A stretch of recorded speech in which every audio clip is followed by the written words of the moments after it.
मित्रांनो, तुमचं पुन्हा एकदा GB स्टोरी टेलर या यूट्यूब चॅनलवर स्वागत आहे।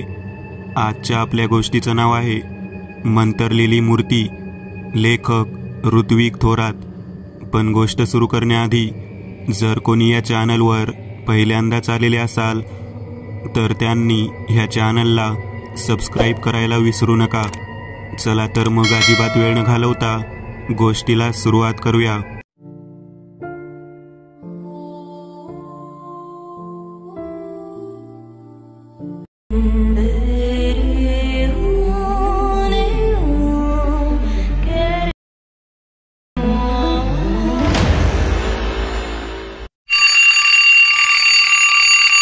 सकाळी 6 वाजताच्या गजरामुळे ऋतुजाची झोप मोड झाली। तिने किलकिल्या नजरेने उठून बघितले तर घड्याळात 6 वाजले होते। इतक्या सकाळ झाली म्हणून थोडीशी नाराज झाली, पण पुढचा विचार डोक्यात असल्यामुळे ती एक साईड होती। तिने गजर बंद केला आणि तशीच अर्धवट झोपेत उठून बेडवर बसली। कालच्या रात्रीमुळे झोपायला फारच उशीर झाला होता, त्यामुळे बेडवर पडल्यावर काहीच वेळा सकाळ झाल्यासारखे तिला वाटत होते। थोडा वेळ ती तशी चेहऱ्यावर हात ठेवून हाताच्या कोपऱ्यांना मांडीचा आधार देऊन बसली। एव्हाना 6:15 वाजून गेले होते। थोड्या वेळात ती उठून आवरण्यासाठी गेली। ऋतुजा एका मोठ्या फायनान्स ऑफिसमध्ये जॉब करत होती। ती आज तिच्या ऑफिसतर्फे आयोजित केलेल्या एका ट्रिपला जाणार होती, त्यामुळे ती फारच एक्साइट होती। शालेय जीवनानंतर आज पहिल्यांदाच असं ट्रिपला जाणार असल्यामुळे तिला भलताच आनंद झाला होता। काल रात्री ट्रिपला जाण्यासाठी पॅकिंग वगैरे करून ती झोपली होती, त्यामुळे तिला झोपायला उशीर झाला होता। सगळ्यांसाठी बॉसने एक मिनी बस बुक केली होती आणि प्रत्येकाच्या घराजवळ ती बस येणार होती। तासाभरातच ऋतुजा आवरून बाहेर आली। घरी आई बाबा आणि ऋतुजा असे तिघेच राहायचे। ऋतुजाचे बाबा स्वतःचा व्यवसाय करत होते, तर आई घरीच असायची। नाश्ता तयार आहे बघ, खाऊन घे, उगीच घाई करू नकोस, खाऊन बाहेर पड, नंतर कोण जाणे केव्हा खायला मिळेल तुला। ऋतुजाच्या आईने जवळपास ऑर्डरच दिली होती। बस यायला अजून थोडाफार वेळ होता, म्हणून ऋतुजाने नाश्ता करून घेतला आणि परत एकदा बॅगमध्ये सगळं घेतलं आहे का बघितलं। 2 दिवसासाठी तिची ट्रिप जाणार होती। काहीच वेळात बस दारात आली आणि हॉर्न दिला तसं ऋतुजाने आईबाबांना बाय करून बसकडे गेली। बसमध्ये जाऊन बॅग स्टोरेजच्या कप्प्यामध्ये टाकून ती जागेवर जाऊन बसली। ऋतुजाची ट्रिप कोकणमध्ये जाणार होती। एकतर उन्हाळा आणि त्यात कोकणची ट्रिप, त्यामुळे सगळे खूप खुश झाले होते। सर्वांना घेऊन जवळपास 10 वाजता बस कोकणच्या दिशेने निघाली। सगळेजण धमाल मस्ती करत, गाणी म्हणत प्रवासाचा आनंद घेत होते। ऑफिसमधले जवळपास सगळेच लोक तरुण होते आणि महत्त्वाचे म्हणजे त्याचा बदली झालेला बॉस पण तरुणच होता, त्यामुळे सगळेच ट्रिप एन्जॉय करत होते। मार्च एंडला भरपूर कामाचा स्ट्रेस झाल्यामुळे सगळ्यांना रिफ्रेश होणे गरजेचे होते, म्हणूनच बॉसने हा प्लॅन केला होता। तसं कोल्हापूर हे कोकण किनाऱ्यावरच आहे, तरी पण साधारण 70-75 किमीचा रस्ता होता। शहर सोडल्यावर जसं निसर्ग चालू झाला तसं सगळ्यांचा मूड फ्रेश होत होता। साधारणपणे 2-2.5 तासांमध्ये सगळेजण ते जाणार होते त्या ठिकाणी पोहोचले। सर्वांनाच उत्सुकता होती कोकणचे कल्चर, कोकणची माणसं, त्यांचं राहणीमान जाणून घेण्याची। कोकणची माणसं साधी भोळी, काळजात त्यांच्या भरली शहाळी, अशी काही गाणी त्यांना ऐकून ज्ञात होती। आणि त्यातच अण्णा नाईकांनी सगळ्यांच्या मनावर अधिराज्य केल्यामुळे प्रत्येकाला कोकण आपलंसं वाटत होतं। सगळेजण एका गावात उतरले होते। तिथेच एक मठ होता आणि मठाच्या बाजूलाच मठाला भेट द्यायला येणाऱ्यांच्या राहण्याची व्यवस्था होती। सर्वांनाच तिथलं वातावरण भरपूर आवडले होते। सर्वांनी आधी राहायला सोय केलेली। तिथे जाऊन आपापल्या बॅग ठेवल्या। 3-3 जणांचे ग्रुप करून एक खोली दिली। तसे ट्रिपमध्ये 15 जण होते, 12 एम्प्लॉई, 1 शिपाई बॉस आणि बॉसचा PA, 6 मुली आणि 6 मुले होती। त्यामुळे 4 खोल्यांमध्ये प्रत्येकी 3-3 असे एम्प्लॉय गेले आणि एका खोलीमध्ये बॉस, PA आणि शिपाई होते। सर्वांनी फ्रेश होऊन मठामध्ये जायचा प्लॅन केला होता। तसे सगळे फ्रेश झाले आणि बाहेर आले. थोड्या वेळात बॉस पीए आणि शिपाई पण आले आणि 15 जण मठामध्ये गेले. कोणत्या तरी संत महात्म्यांचा तो मठ होता. तिथली लोक गाण्याप्रमाणे साधी भोळी होती आणि प्रत्येकाशी आपुलकीने आणि प्रेमाने वागत होते. सर्वांनी तिथे दर्शन घेतले.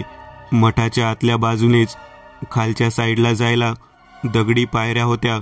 त्या उतरून खाली पोहोचल्यावर खाली महादेवाचे मंदिर होते. सगळ्यांनी तिथे जाऊन दर्शन घेतले. थोड्याच वेळात त्या सर्वांसाठी भोजनाची व्यवस्था मठातल्या लोकांनी केलेली होती. त्या मठाच्या नियमानुसार तिथे जाण्याआधी कोण कोण आणि किती वेळासाठी इथे येणार आहेत हे नोंद करायला लागते.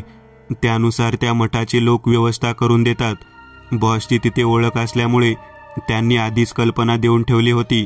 दुपारी मस्त झाडाच्या सावलीमध्ये शेणाने सारवलेल्या जमिनीवर सगळ्यांना जेवायला वाढले होते. अगदी साधेपणाने केलेले पण रुचकर असे जेवण होते. मठाचे दर्शन आणि जेवण झाल्यावर सर्वांनीच 1-2 तास विश्रांती घेतली. नंतर परत सगळे फ्रेश होऊन गाव पाहायला गेले. छोटे छोटे रस्ते असल्यामुळे त्यांनी त्यांची मिनी बस विश्रांतीच्या जागीच लावून पायी फिरत होते. फिरताना आजूबाजूची कौलारू घरे त्यांना मस्त वाटत होती. शहरातल्या मोठ्या मोठ्या बिल्डिंग, मोठ्या मोठ्या रस्त्यांपेक्षा हे साधे राहणीमान कच्चे रस्ते खूप छान वाटत होते. आजूबाजूला आंब्या फणसाची झाडे होती. काजूच्या बाग होत्या. प्रत्येकाला स्ट्रिक्टली बजावले होते. कोणीही झाडांना किंवा फळांना हात लावायचा नाही आणि पाने फळे तर बिलकुल तोडायची नाहीत. याच्या मागे समज पण होते की तिथल्या फळांना झाडांना मंतरलेले असते म्हणे. शहरातल्या लोकांना यावर विश्वास नव्हता, पण भरपूर लोकांकडून ऐकल्यामुळे सगळ्यांना हे बजावण्यात आले होते. गाव फिरून संध्याकाळपर्यंत सगळे परत त्यांच्या निवासस्थानी विश्रांतीच्या ठिकाणी पोहोचले. हळूहळू अंधार पडायला लागला होता. सगळेजण दमून आले होते, म्हणून परत सगळे फ्रेश होऊन थोडे तरतरीत झाले. थोड्याच वेळात जेवणाचा निरोप आल्यावर सगळे परत मठाजवळ गेले. रात्रीचे जेवण मात्र मठातच त्यांना वाढण्यात आले होते. रात्रीचे जेवण पण तसेच साधे पण रुचकर होते. जेवण झाल्यावर सगळे परत आपापल्या रूममध्ये गेले. दिवसभर प्रवास आणि फिरणं झाल्यामुळे सगळे लगेच झोपी गेले. कोकणची खासियतच एक आहे की कोंबडा आरवला की माणसे जागी होतात. तसेच झाले. सकाळी कोंबडा आरवल्यावर हळूहळू एक एक जण जागे व्हायला लागले. मग सगळेजण तयार झाले. आता मठाच्या इकडच्या बाजूचा राहिलेला गाव फिरून 4-5 वाजेपर्यंत परतीच्या मार्गाला निघायचे होते. आवरून सगळे परत मठात आले. चहा नाश्त्याची सोय तिथेच होती. चहा नाश्ता आवरून सगळे मठाच्या डावीकडच्या भागाकडे फिरायला गेले. डावीकडून फिरून थोडे जंगलासारखा भाग लागला होता. तिथूनच आत गेल्यावर पुढे एक तळे होते. उथळ पण प्रवाह असणारे पाणी होते. बरेच दगड धोंडे होते. तळे बघूनच सगळेजण तळ्याकडे धावले. मनसोक्त भिजून गेले. ऋतुजा सगळ्यांसोबत एन्जॉय करत होती. शेवटी दमून ती पाण्यातून बाहेर आली आणि एका दगडावर बसली. तेथे बरेच दगड धोंडे होते. तिथल्याच एका दगडावरती बसली. बाजूला सगळी माती होती. तिने गंमत म्हणून एक छोटी काठी घेऊन त्या मातीसोबत खेळू लागली. ती माती खेळता खेळता ऋतुजाकडून खणली जात होती. अचानक त्या मातीमध्ये तिला पांढऱ्या दगडासारखं दिसलं. तिने उत्सुकतेने अजून थोडी माती बाजूला सारली आणि तिला एक छोटीशी मूर्ती तिथे दिसली. पुरातन काळात किंवा पुरातन संस्कृतीमध्ये असायच्या तशापैकी ती मूर्ती वाटत होती. ती मूर्ती खूपच सुंदर होती. तिला ती मूर्ती खूप आवडली, म्हणून तिने ती तिच्या जवळच ठेवली. थोडीशी माती लागल्यामुळे तिने त्या मूर्तीवर हळूवार पाणी मारून ती मूर्ती स्वच्छ केली आणि बॅगमध्ये टाकली. थोड्या वेळाने सगळ्यांचे पाण्यात खेळून वगैरे झाल्यावर परत सगळे त्यांच्या निवासस्थानी आले. रूममध्ये आल्यावर ऋतुजाने ती मूर्ती तिच्या मोठ्या बॅगच्या एका कप्प्यात टाकली आणि ती फ्रेश व्हायला गेली. सगळेच फ्रेश झाले आणि बाहेर येऊन थांबले. बॉसने मठाच्या प्रमुखाचा निरोप घेऊन बस जवळ आला. सगळेजण बसमध्ये बसले आणि परत बस कोल्हापूरकडे निघाली. जाताना मात्र ढगाळ वातावरण झालेलं होतं. आकाशात मळब साचले होते. जसजशी बस घाट चढून वर आली तसा हलका हलका पाऊस सुरू झाला आणि बघता बघता हलक्या पावसाचे मोठ्या आणि मुसळधार पावसात रूपांतर झाले. तसेच ढग पण गडगडू लागले आणि सोबत वीज पण कडकडू लागली होती. ऑफिसचा शिपाई बस हळूहळू चालवत होता. साधारण 3 तासात सगळे कोल्हापूरमध्ये आले. ऋतुजाला तिच्या घराजवळ सोडण्यात आले. एव्हाना पाऊस थांबला होता. ऋतुजा घरी आल्यावर सगळ्यात आधी तिने बॅगमधून ती मूर्ती काढली आणि टीव्हीसाठी केलेल्या कपाटाच्या वरच्या बाजूला काचेच्या कप्प्यात ठेवली. काय ग, कसली मूर्ती आहे ही? आईने विचारले. अगं, आम्ही तिकडे गेलेलो ना, तेव्हा मला ही मूर्ती सापडली. अँटिक पीस असल्यामुळे मला ही मूर्ती खूप आवडली, म्हणून मी घरी घेऊन आले. अगं, असं काही पण उचलून आणायचं नसतंय बाळ. चिल कर ग, मी काय बॉम्ब आणलेला नाहीये, मूर्तीच तर आहे. आणि बघ की कसली छान आहे ही मूर्ती. तरी पण ग, कोकणात सापडलेली आहे तुला ती मूर्ती. मग असू दे ना, कोकणची आठवण राहील सदैव माझ्यासोबत. बरं बाई, तुला आवडली ना, असू दे मग. ऋतुजा पण खुश झाली. ती तिच्या रूममध्ये गेली, आवरली आणि थोड्या वेळाने जेवायला बाहेर आली. एव्हाना तिचे बाबा पण घरी आले होते.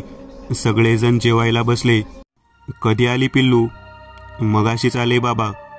काय काय केलं मग कोकणात जाऊन? खूप मस्ती केली, मज्जा केली. तिकडे कसली भारी माणसं, घरे आहेत. निसर्ग तर विचारूच नका. फ्रेश वाटते ना आता ट्रिप झाल्यावर.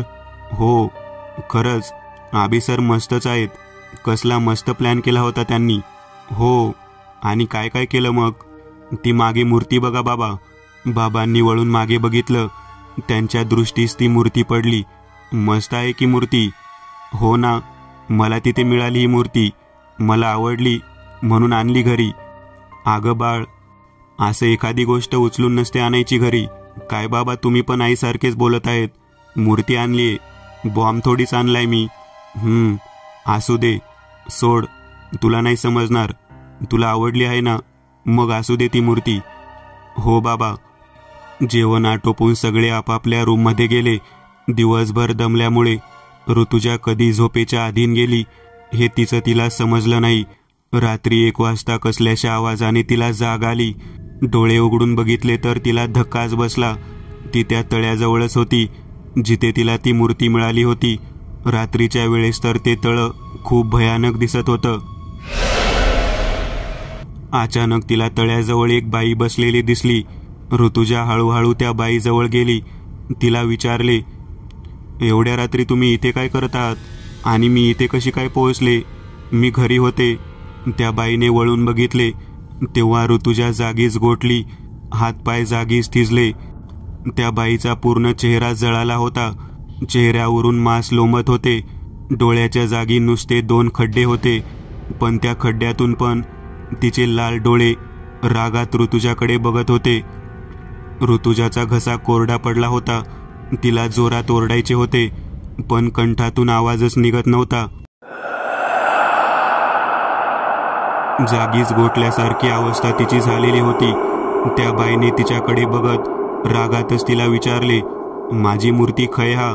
माका माझी मूर्ती होई? तिचा आवाज भरडा होता. तिचा अवतार पाहून ऋतुजा ओरडतच झोपेतून उठली. तिने आजूबाजूला बघितले तेव्हा ती तिच्या रूममध्येच होती.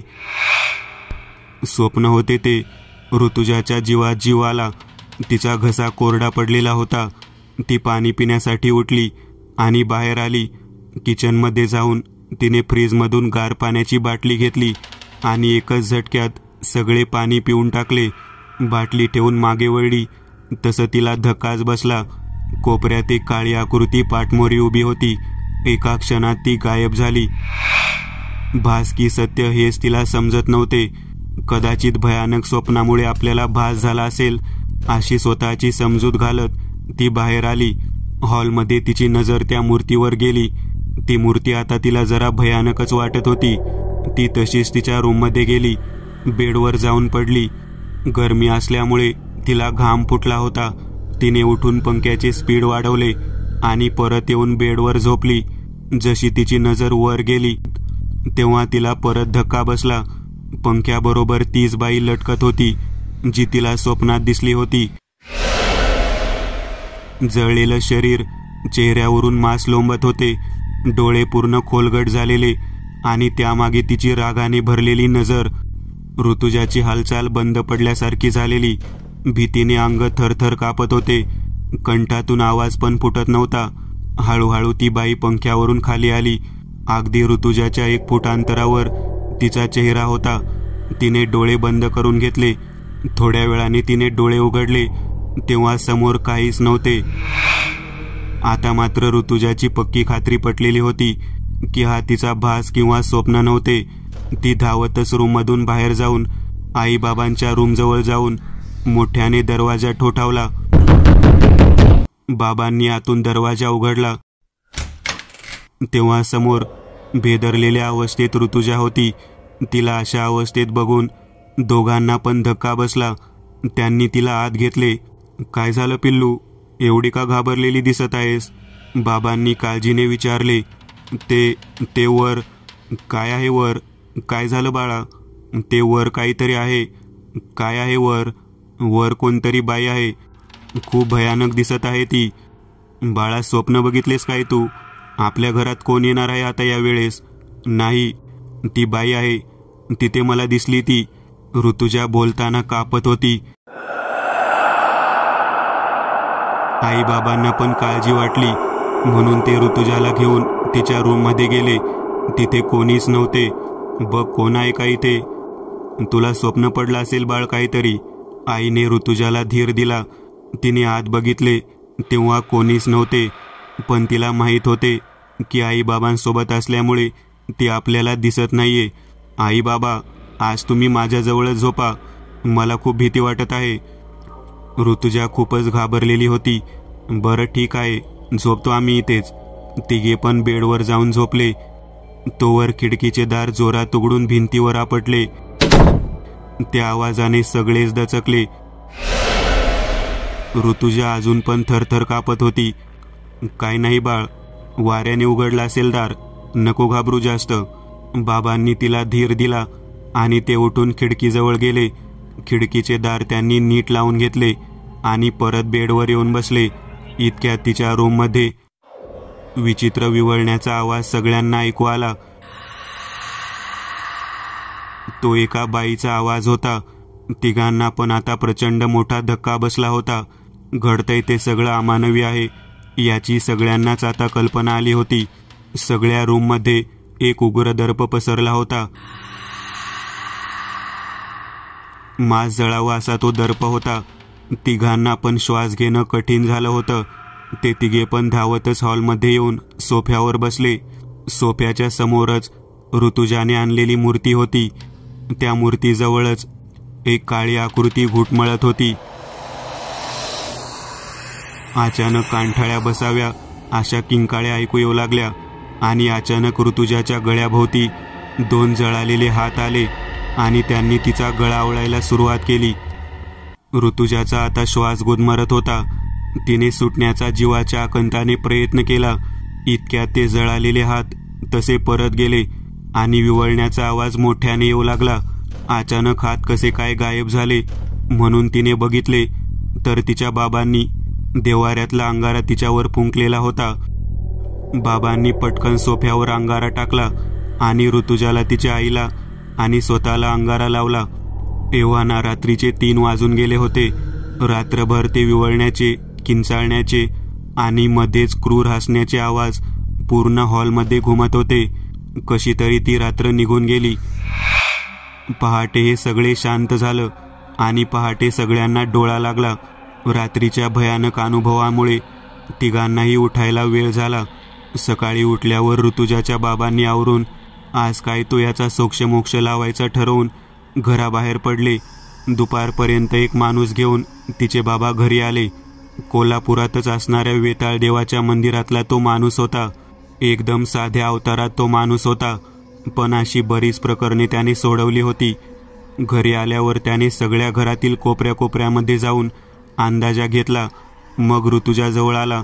त्याने तिला ट्रिपला गेल्यापासून ते घरी येईपर्यंत काय काय केले सगळे विचारले. ऋतुजाने सगळे काही सांगितले. मूर्तीबद्दल पण तिने सांगितले. कुठे आहे ती मूर्ती? लांबूनच दाखव मला. ऋतुजाने सोफ्यावरूनच त्या मूर्तीकडे बोट दाखवले. त्या माणसाने ती मूर्ती हातात घेतली आणि काही मंत्र उच्चारले आणि काही वेळाने डोळे उघडले. आपल्याकडे फार वेळ नाहीये, आज अमावस्या आहे. आपल्याला काही करून आज रात्रीच एक छोटा होम करावा लागणार आहे, तरच तुम्हाला या त्रासातून सुटका मिळेल. आणि महत्त्वाचं म्हणजे तुमची मुलगी सुखरूप राहील. आजची रात्र जर आपण काहीच केले नाही तर हिच्या जीवाला धोका आहे. काही पण करा, पण आमच्या मुलीला वाचवा. ऋतुजाची आई गयावया करत बोलली, मी काही सामान सांगतो ते घेऊन या. मी रात्री बरोबर 10 वाजता येईन. एवढं बोलून त्याने एक सामानाची यादी ऋतुजाच्या बाबांकडे दिली आणि तो माणूस तेथून बाहेर पडला. ऋतुजाच्या बाबांनी सगळे सामान आणले. रात्री 10च्या आधी थोडा वेळ तो माणूस आला. सोबत 2 सहकारी होते. घरात आल्यावर हॉलच्या बरोबर मध्यभागी त्याने एक छोटा होम मांडला. सगळे सामान रचून घेतले. गुलालाने एक मोठे रिंगण भोवतीने आखले आणि सगळ्यांना त्या रिंगणामध्ये यायला सांगितले. सगळे त्या रिंगणामध्ये आले. आता काही झाले तरी होम संपल्यावर मी सांगितल्याशिवाय कोणी या रिंगणातून बाहेर पडणार नाही. ती वाईट शक्ती तुम्हाला धोका द्यायला बघेल, भीती दाखवेल, संमोहित करण्याचा प्रयत्न करेल, पण तुम्ही डोळे बंद करून या रिंगणामध्येच बसायचं.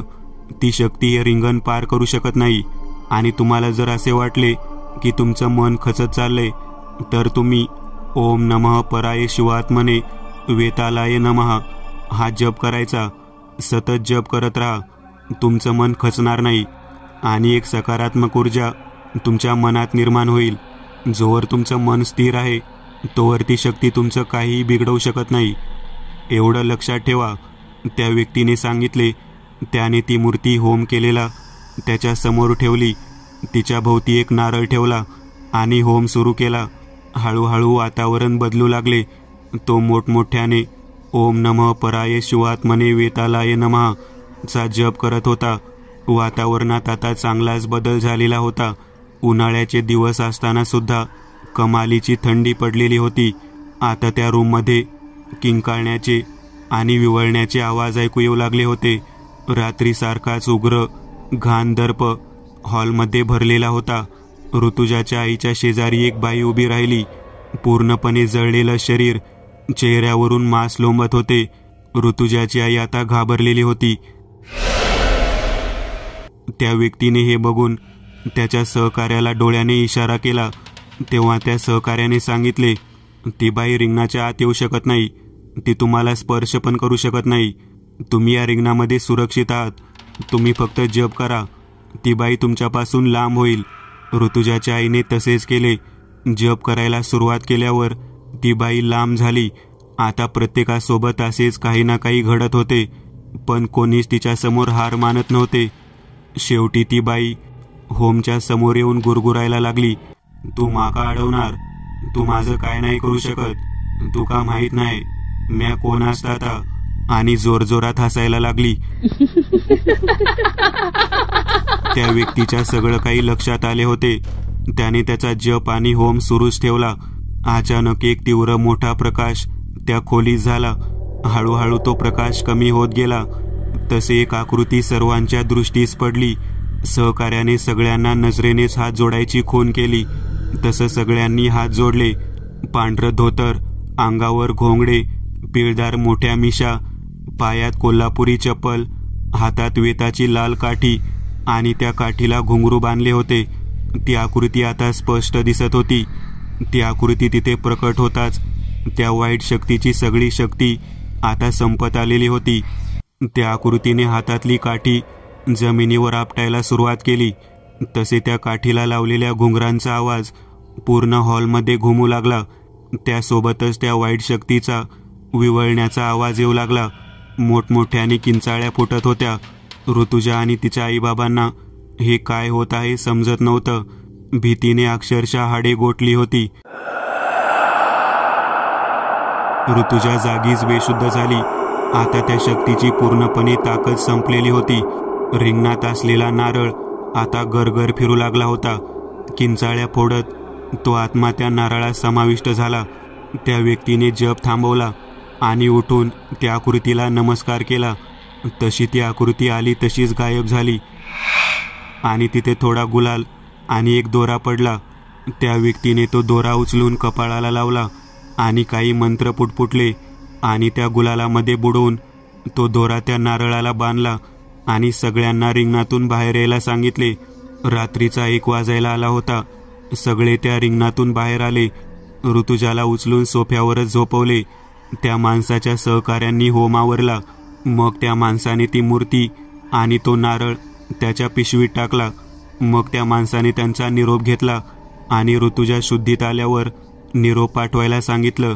दुसऱ्या दिवशी ऋतुजा शुद्धीत आल्यावर त्या व्यक्तीला निरोप धाडला. तासाभरात ती व्यक्ती घरी आली.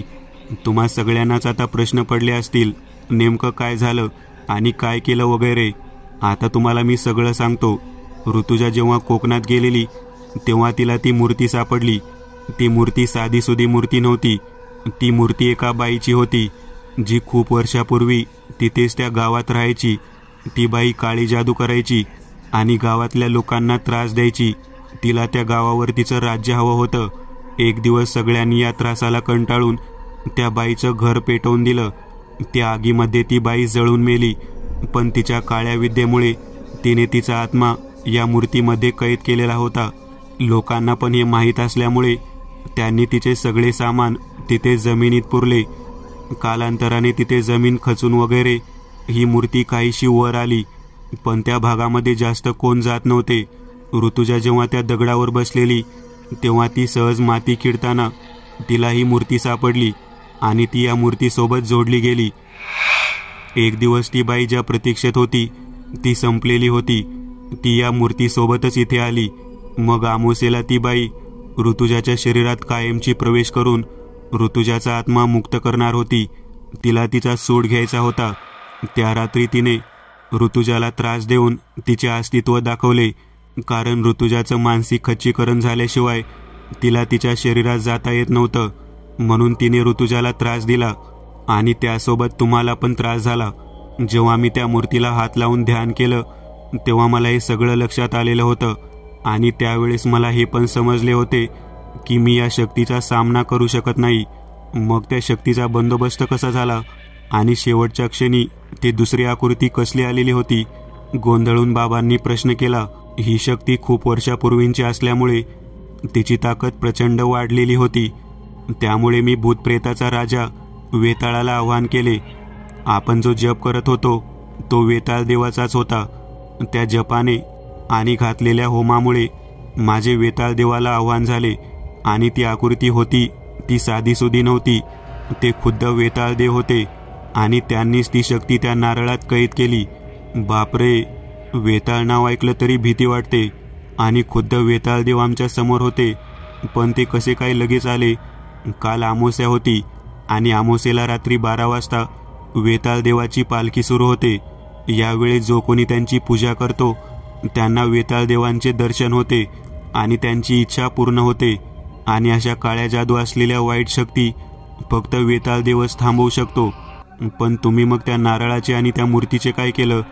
त्या शक्तीला मुक्त करणे शक्य नाही, म्हणून त्या शक्तीला कैद केले आणि तो नारळ आणि ती मूर्ती वेताळ देवाच्या मंदिराच्या समोरच्या पिंपळाच्या झाडाखाली पुरली. म्हणजे ती शक्ती नेहमी तिथेच राहील, वेताळ देवाच्या समोर. खरंच मी तुमचा खूप आभारी आहे. तुम्ही खूप मोठे उपकार केलेत आमच्यावर. असू दे, उपकारांची भाषा नको, आमचं कामच आहे ते. चला निघतो आता आणि काळजी घ्या इथून पुढे. एवढं बोलून ती व्यक्ती निघाली. मित्रांनो, आज पुरतं एवढंच. तुम्हाला जर काही गोष्ट आवडली असेल तर नक्की लाईक करा. तुमच्यापैकी बरेचसे जण व्हिडिओ लाईक न करताच पळून जातात. पण हा जर व्हिडिओ तुम्ही लाईक केला तर मला जरा बरं वाटेल आणि असेच भारी भारी व्हिडिओ बनवायची माझ्यात एनर्जी येईल. त्यामुळे नक्की लाईक करा. आणि अजूनही कोणी या चॅनलला सबस्क्राईब केलेलं नसाल तर लगेच सबस्क्राईब करून टाका. आणि बाजूची घंटी ती मात्र दाबायला विसरू नका. देवाची घंटी आहे ती. चला तर मग पुन्हा भेटूया अशीच एक आगळी वेगळी गोष्ट घेऊन पुढच्या